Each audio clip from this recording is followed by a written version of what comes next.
A bystander's camera captured the scene last June as a man identified by police as Mohamed Soliman yelled "Free Palestine" after throwing 2 firebombs and was arrested while others tried to help the injured.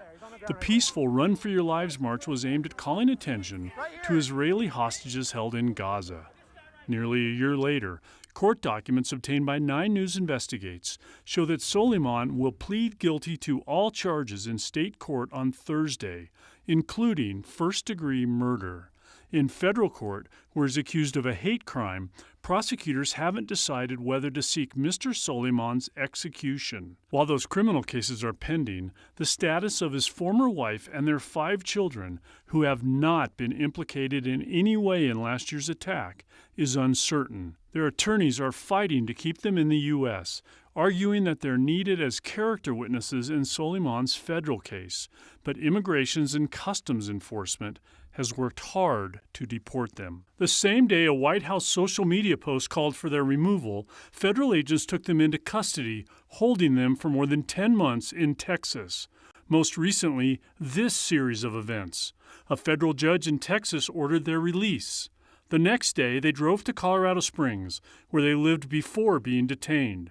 And the day after that, they went to a meeting requested by ICE agents where they were detained again and put on a plane for Michigan, the first leg of a deportation trip.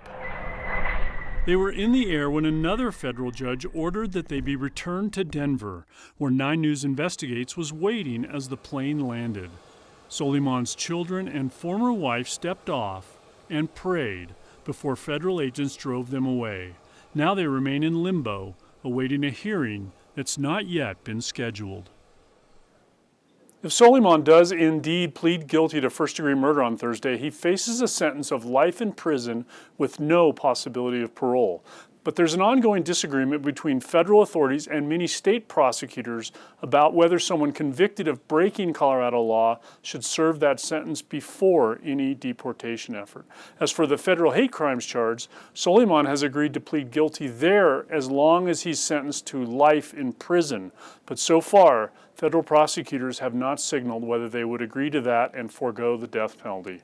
Live in the newsroom, Kevin Vaughn, 9 News. A lot more to come in this case, Kevin. Thank you.